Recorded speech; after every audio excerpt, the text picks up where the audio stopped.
Hi guys! For today's vlog, late upload tayo. Ito ay December 3, my hubby's birthday and my surprise in Bangkok, Thailand. So abangan nyo kung ano yung surprise ko sa kanya. So preparing tayo papunta doon sa surprise ko sa kanya. So anyway, every year meron talaga akong pa-surprise at wala pa talaga akong absent. So ganun po ako. At ganyan siya kaswerte sa akin. Charot lang!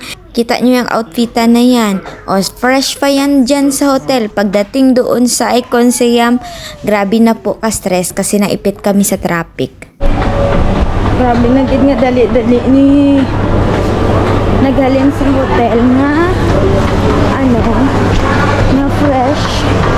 Nag-abot sa Icon Siam nga stress. December 2 pa lang, nag-book na ako sa Klook. So, nagbayad ako ng 1,800 baht per person. So, 3,000 plus siya sa Pinas. Dalawa kami, 6,000 peso plus siya sa Pinas. Not refundable po yan siya guys pag malate kayo. Kaya na-stress ako kasi 7:30 nasa traffic pa po kami. 8 po ang alis ng cruise ship.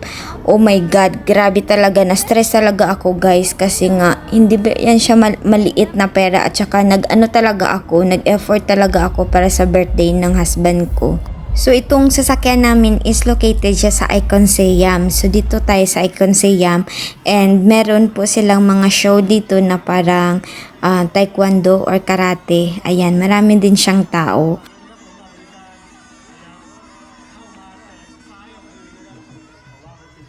Bali, dapat aga nyo magpunta kasi pag gabi, grabe na siya ka-traffic. Tapos grabe na ako ka-stress kasi ginaisip ko late na kami. Hindi, baka ubos na yung upuan sa rooftop. Baka wala na talaga doon. Nagagano na ako, nag-worry na ako.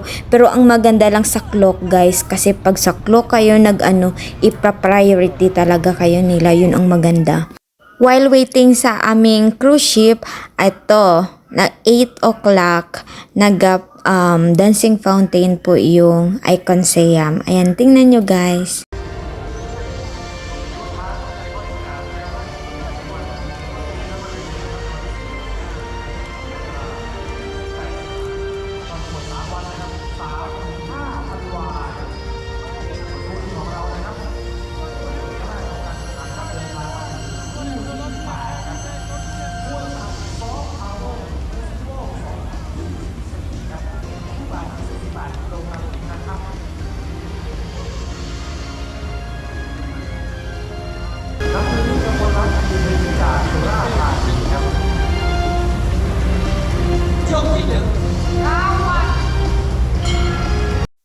Tapos yun sabi ko, alam ma'am, birthday ba yan ng asawa ko ngayon? Sana po may available pa yung sa taas ng mga tables. Sabi kong ganun.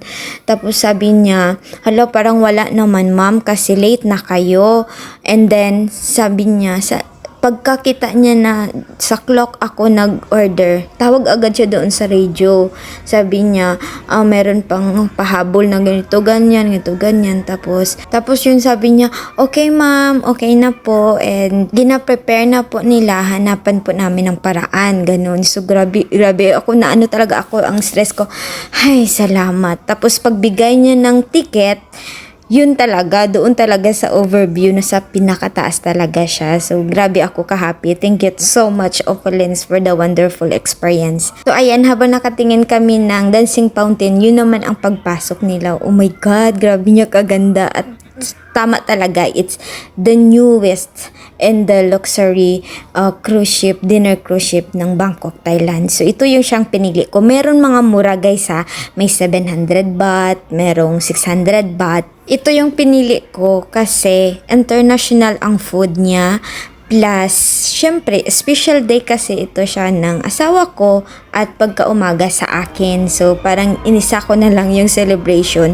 So, special day ito namin. So, why not na mag-spend ako ng money for that kasi, naman kasi namin to, deserve naman namin sa pagiging hard work namin, ganun. So, kailangan din namin ito siya. And grabe niya guys, itong mga staff, pagdating nila nagababay talaga sila na super ka-welcoming talaga ang feeling. Tapos kadami-dami. So ito siya ang pinakabago na dinner cruise ship ng Bangkok Thailand guys, na makakaya siya makakarga ng 700 plus ang capacity ng passengers na makarga nila. Tapos grabe kadami namin. So yan, nag-worry ako kung meron pa ba sa taas kasi sa dami-dami na nakita ko nagapila. My God, sabi ko wala na talaga itong pag-asa. Pero thank you clock, dahil sa clock naging tagumpay ang aking birthday surprise for my husband. So thank you so much. So guys, let's go. I will show you inside the Opulence, the newest and the biggest dinner cruise in Chao Phraya River, Bangkok, Thailand. Bali 3 layer ito siya sa baba. Number 1 and number 2 sa second floor and 3 doon sa taas. Pagpasok mo pa lang guys, super kaganda-ganda. Parang hotel ang labanan talaga, napakaganda niya. So ayan, and syempre another pati ako na surprise ako kasi hindi ko gina-expect na yung pinakagusto ko sana na spot, doon talaga kami nilagay guys. Yung spot na sa doon sa pinakadulo na hindi crowded, yan dito talaga kami binigay guys. Dito nila kami gilaanan ng table sa pinakalas na makikita mo talagang lahat, hindi sa gitna, hindi sa yung pinakalas na kitang-kita mo ang lahat. Kasi doon sa dulo is mga long table na to siya, mga long table doon, tapos grabe ka crowded. So nilagay nila kami dito sa dulo na hindi crowded. So next, meron sila, of course, meron silang bar dito sa loob, ay sa taas, meron din sa baba. So same lang yan ha, kahit na doon kayo sa second floor, same lang din ang food, same lang din, may bar. Ayan, dito may mga french fries at kadami talaga nilang food. Super, hindi ko lang siya binuksan guys ha, kasi hindi pa siya open. So nagpaalam lang ako for videos, pero hindi pa siya open kasi gina-prepare pa po nila, nagalagay pa siya, naga-design pa sila. And ito yung mga dessert, mga cake. Super, as in worth it gid, grabe gid ka recommended ang Opulence guys sa food. Isa dito sa nagustuhan ko kasi unlimited seafood. Syempre mahilig tayo sa seafood, and sushi talaga. Grabe kadami-dami talagang variety ng sushi nila. And of course meron silang steak, meron silang iba't ibang mga salad, yung basta lahat na. And pagdating naman sa isa sa pinakagusto ko dito, yung namimiss ko na ay yung shell na tahong. Ayan. So marami pwede na ikaw magawa ng salad. Tapos ang gusto ko dito is yung unlimited nila na shrimp. 3 variety po yung shrimp nila. Merong ito parang boiled lang siya. Tapos ito yung shell na tahong. Tapos merong isa pa na parang fry ito siya. And then ang isang shrimp ay garlic butter shrimp, at ang napakaraming variety ng nila, sushi nila. Super niya kasarap guys.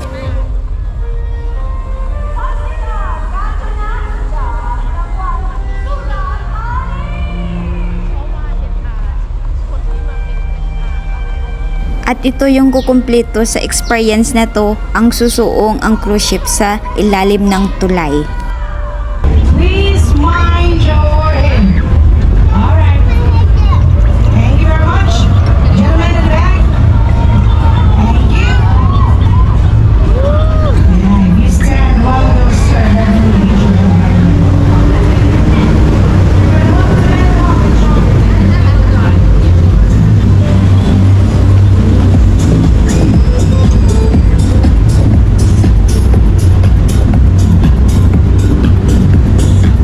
Iikot po ito sa ilan sa mga landmarks, like ito ay Grand Palace. So ayan guys, kumakain na kami. Hindi na ako naka-video doon kasi marami po nakapila.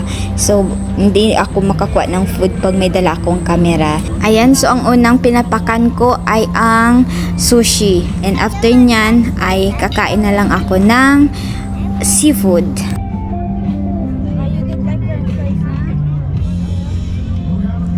So ayan, sarap-sarap ng kain niya. Hindi niya alam na may surprise sa kanya at ito yung napakaganda niyang background. Surprise! Wait lang! Wait lang, wait lang. Very nice your background, but hold your cake.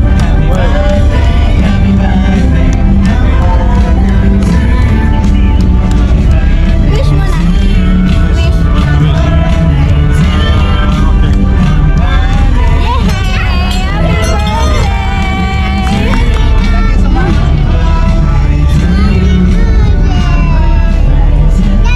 Happy You want my cake? Everybody behind us. Right. So ayan, maganda yung kain niya, tapos nabigla lang siya na binigyan siya ng cake, tapos kinantahan siya ng banda at ng mga staff. Dalawa yung staff na sa harapan niya na kumakanta, and yun kasi ayaw na talaga yan ng mga surprises. Siyempre ako, hindi man ako papayag na ganun. So always talaga yan siya nasusurprise every birthday niya. Next na landmark na makikita natin ay ang Wat Aron.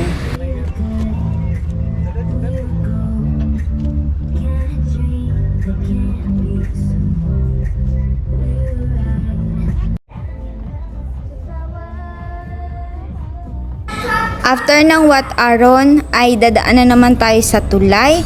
Not one but it's two. Please mind your hand.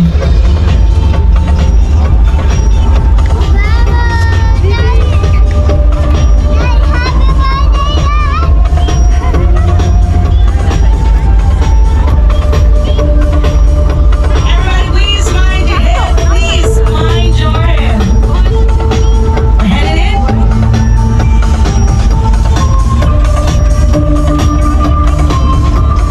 You guys ready to scream? No? Okay. No reaction? All right. Everybody.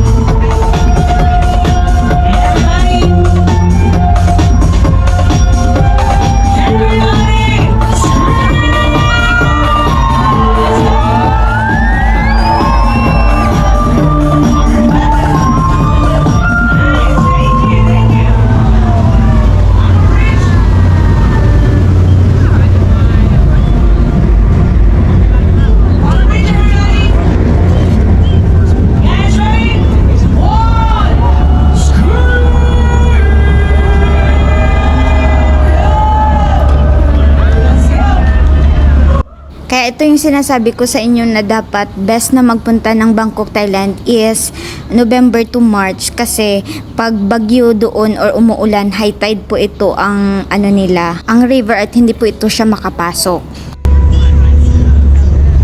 Are you happy? Super kagaling ng mga singer nila at saka napaka-friendly.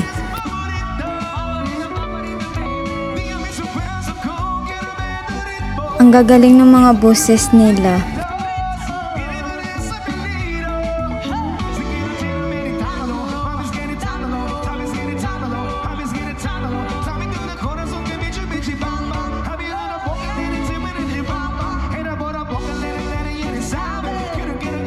Next, balik namin sa Thailand kasama na si Kuya Uyi. At saka mag-iipon si Mama para sa next birthday ni Kuya, hopefully dito din.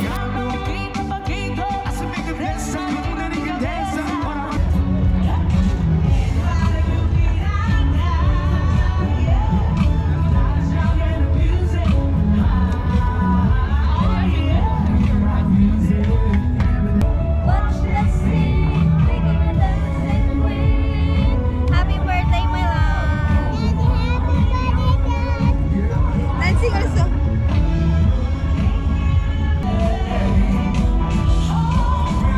Ayan, nadaanan din namin ito siya. Ito din yung isang spots na meron marami din na pwede niyang sakyan ng dinner cruise ship. Dito yung mga princess, ganun.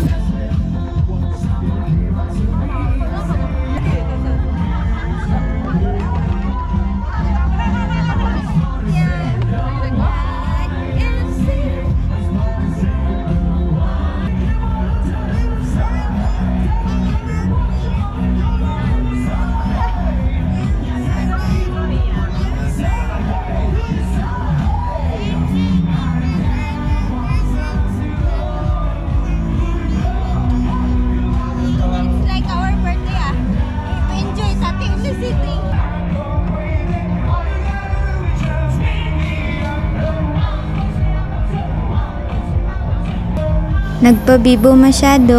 Ayan, dance at saka pati si daddy napapadance na din.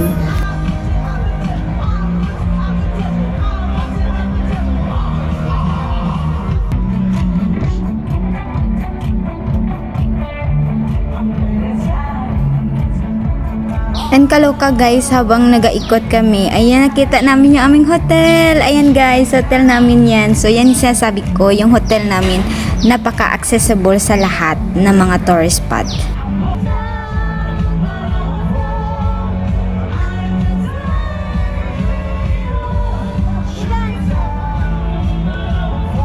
Ayan, nag super enjoy na ang lahat, pati ang birthday celebrant, nagpasayaw na siya.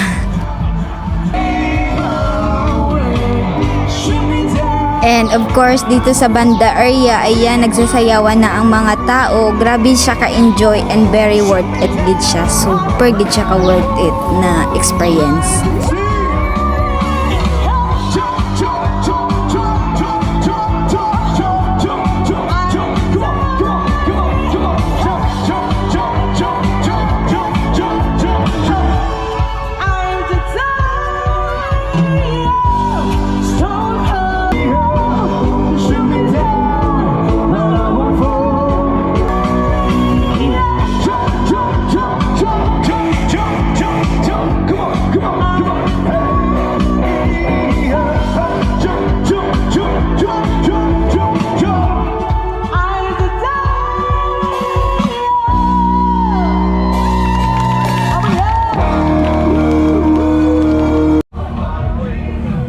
Hoy, you fall down na.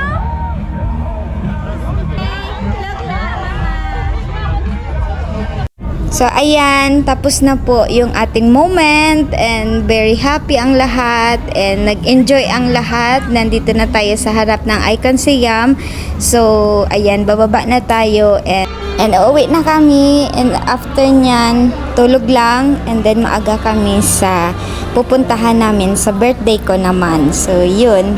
Thank you Clock, thank you Opalens sa mga staff na grabe ka mga ang staff nila. Super recommended talaga siya. Thank you for watching guys. See you sa next vlog, my birthday vlog naman.